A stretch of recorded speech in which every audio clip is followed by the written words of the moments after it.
Salut à tous, ravi de retrouver sur canaltour.com, nouveau Quintet Plus sur l'hippodrome de Paris-Vincennes en ce mardi 1er janvier. Il s'agira du prix du Croisé-la-Roche, une épreuve qui rassemble des trotteurs d'âge. Mon préféré sur le numéro 7, Bip Bip de Guèze, un cheval qui a couru 2 quintets et il les a remportés. Sachez également qu'il sera déféré des 4 pieds pour cet objectif, il ne l'était pas lors de sa dernière sortie sur l'hippodrome de Chartres. C'est une course visée, il devrait répondre présent. On lui posera le numéro 11, Black Jack Fromm, lui il est au mieux. Il vient de s'adjuger un cabourg avec la manière et ce en dépit d'un rendement de distance. Sachez également qu'il avait remporté un quintet plus à pareille époque l'an dernier sur ce parcours, il sera pieds nus. C'est également une base. Attention également au numéro 15, c'est Bad Julery, entraîné dans le centre-est. Le cheval a déjà eu l'occasion de se distinguer à Vincennes. Il avait pris notamment une 3e place dans un quintet de même facture au mois de juin. On garde également le numéro 13, Brindor, qui possède en une 13-3 le meilleur chrono du peloton. Sur ce parcours, le numéro 12, Buzzy Moneraja, a été disqualifié en dernier lieu jeudi, pas plus tard que jeudi dernier dans le prix de Salvanac, un quintet, mais auparavant elle avait signé un probant succès au Croisé-la-Roche au mois de novembre. Il vaut donc la reprendre. Pour les places, on se méfiera du 5 alinéa, il n'est pas à conseiller au cardiaque, 52 disqualifications en 83 courses courues, et pourtant il vaut un lot de ce genre. Il a bien gagné à Angers à fin novembre, il a confirmé depuis en terminant vite dans un quintet à Cabourg remporté par Black Jack Fromm. C'est une affaire d'impression avec lui, mais il sera imprudent de l'écarter d'une sélection. Le 3 dans cette épreuve, c'est Be Unlimited qui a rejoint l'effectif du Gord Mélenchon au cours de l'été. Le cheval se recommande une bonne 2e place obtenue courant octobre à Vincennes où il était battu par un certain Bip Bip de Guèze, notre favori. Une ligne qui plaît donc en sa faveur. Le numéro 2, Angel d'Or, est un outsider, mais il peut venir corser les rapports. Il sera à pieds nus. Il ne l'a été qu'une seule fois en septembre 2016. Sachez également qu'il a gagné sur ce parcours à pareille époque l'an dernier, en janvier 2018. Résumé chiffré pour ce quintet prix du Croisé-la-Roche, mardi 1er janvier.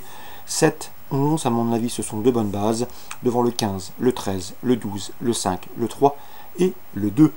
Suit du programme Vincennes. Dans la première, j'aime beaucoup le 111 Finn Colin qui vise ici une 4e victoire consécutive, une ambition à la hauteur de ses moyens. Le 110 Fiesta Dancer et le 113 Feria Diba, toutes les deux au mieux et alignées déférées les 4 pieds pour la première fois, conduiront l'opposition. 111, 110, 113. La deuxième, le 204 Élégant Farcap, mériterait de s'imposer. Il reste sur 3 podiums.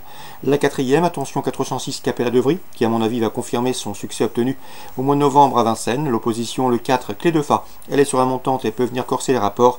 Et le 3 Conchitana Gileu, qui vient de prouver sa bonne forme sur la grande piste de Vincennes en faisant l'arrivée. Lors du programme 3, 4 et 6 dans la 4e.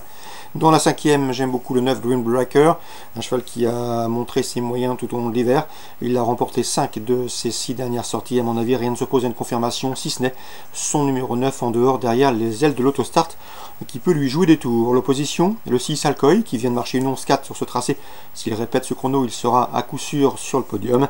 Et le 504 Transcendance, qui a couru groupe 1 cette année en Suède. Mieux vaut donc s'en méfier. 509, 506, 504. Dans la 8e, ma préférée sera le 815 Fontaine du Bannet.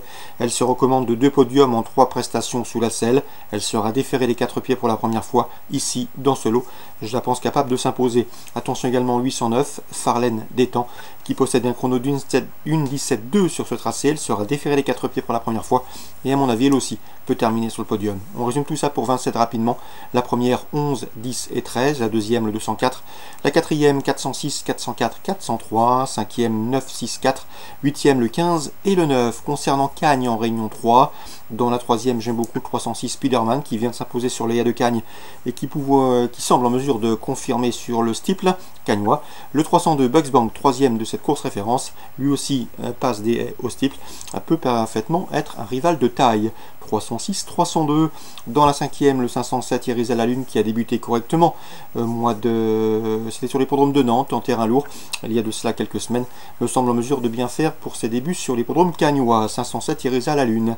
La 6e, le 611 Colpo di Stato a gagné récemment un réclamé sur les haies cagnoises.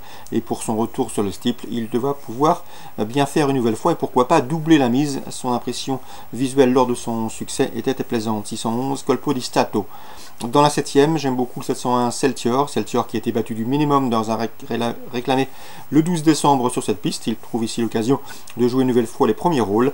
Le 706 Terminator reste sur une chute, mais il dispose d'une belle chance théorique dans cette compétition. Donc pour Cagnes en Réunion 3, les coups de cœur, la 3e le 6 et le 2, la 5e le 507, la 6e le 611 et dans la 7e on s'oriente davantage sur le 1 et le 6. Excellent jeu à tous, bonne journée, à très bientôt sur Direct Course.